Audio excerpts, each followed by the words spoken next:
the early 1970s, long before lunchboxes were color-coded or meals were timed by clocks, hillbilly lunches were shaped by the rhythm of the land and the work that needed doing. Lunch wasn't something you stopped everything for. It was something you grabbed when you could, often standing, sitting on a stump, or leaning against a truck. A slab of cornbread wrapped in a cloth sack, still smelling faintly of wood smoke, was the heart of many midday meals, sometimes eaten plain, sometimes soaked in leftover bean broth, and sometimes paired with nothing more than hunger and determination. Cold biscuits were everywhere. Baked early in the morning, they were split open by noon and stuffed with whatever was left from supper the night before. Fried fatback, salt pork, or even a smear of grease was enough. Some folks dunked the biscuit straight into cold coffee, carried in a mason jar, softening it just enough to chew. It wasn't pretty, but it kept a body moving through hard labor. Pinto beans showed up at lunch more than almost anything else. Cooked overnight and left simmering on the stove, they were eaten hot, warm, or cold, depending on the day.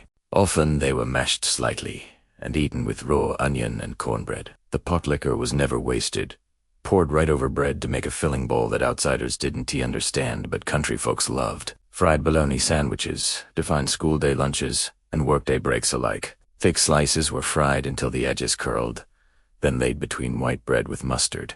Sometimes there was no bread at all, just the bologna eaten straight from a paper towel. It was saltier, greasy, and deeply satisfying. Leftover fried chicken was rarely reheated. It was eaten cold, straight from the bone, crust still firm from the lard it was fried in, paired with cornbread or a biscuit. It felt like a luxury even on weeks when money was tight. Summer lunches often meant tomato sandwiches. Thick garden tomatoes were layered on white bread, salted heavily, dusted with black pepper, and drowned in mayonnaise. Sometimes that was the entire meal, eaten slowly in the shade, tasting like sunshine and dirt. Fried potatoes and onions, cooked in bacon grease, were often packed into old margarine tubs, and eaten cold later in the day. They were filling, greasy, and perfect for long afternoons of work. Cornbread and milk was a lunch many remember clearly. Cornbread was crumbled into a bowl and drowned in cold milk, sometimes sweetened with sugar. It was fast, cheap, and comforting, especially for kids home alone during the day. Canned sardines or mackerel were common protein lunches, opened with a key or pull tab. The fish was mashed with a fork, sometimes mixed with onion, and eaten with crackers or bread. The smell lingered, but no one complained. Gravy never went to waste. Leftover gravy was poured over cold biscuits or reheated with water to stretch it. Even without meat, it was filling and familiar. Peanut butter sandwiches were staples, often without jelly. Sometimes sorghum or honey replaced jam, wrapped in wax paper. They traveled well in pockets and lunch pails. Fried eggs weren't just for breakfast. Eggs cooked hard in bacon grease were eaten on bread or alongside potatoes. They were quick, cheap, and dependable. Cold meatloaf appeared often, sliced thick and eaten plain or between bread. Made with whatever meat was available and stretched with crackers, it filled bellies without complaint. Fried cabbage and onions, paired with cornbread, made a hearty lunch when meat was scarce. Cabbage was cheap, filling, and always available. Soup beans with chow-chow or relish created a complete meal. The tangy crunch cut through the richness of the beans and grease. Vienna sausages were eaten straight from the can with crackers. Shelf-stable and cheap, they were perfect for quick lunches. Leftover biscuits were split, buttered, and eaten cold with molasses or jam. Simple, sweet, and filling. Fried corn cooked in bacon grease was eaten warm or cold, sometimes as the main dish. Fresh summer corn made it especially popular. Pimento cheese sandwiches on white bread were common, sharp and salty, holding up without refrigeration for hours. Cold spaghetti or leftover casseroles were eaten straight from the pot. Hunger mattered more than presentation. Fresh fruit, sometimes was lunch. Apples, peaches, or pears were picked and eaten on the spot during harvest season.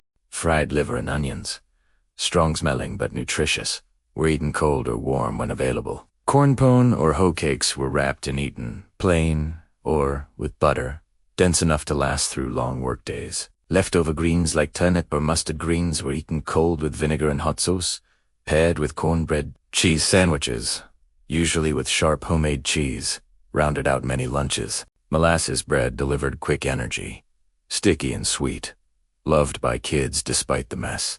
Cold pork chops from Sunday dinner became Monday lunch, fried hard to last and eaten by hand. Buttermilk was sometimes the meal itself, drunk, cold, or eaten with cornbread during hot days. Homemade pickles added brightness and crunch to heavy meals. Spam and canned meats were sliced and eaten cold or lightly fried, reliable and filling. Leftover pancakes were rolled up and eaten cold, sometimes with fish caught from nearby creeks was fried and eaten cold later that day. Desserts like leftover cobbler or fried pies sometimes doubled as lunch. Thick slices of cheese with bread appeared often when cows were producing well. These lunches were eaten quickly, without ceremony, often in silence or short conversation. Radios hummed, doors slammed, and work waited. By the early 1970s, these meals were already fading as packaged foods and fast food crept in. But for those who lived it, they remain unforgettable. They were not glamorous or photographed, but they fed generations, built strength, and reflected a life rooted in thrift, resilience, and respect for what the land provided. Every Forgotten Hillbilly lunch carried the same quiet lesson.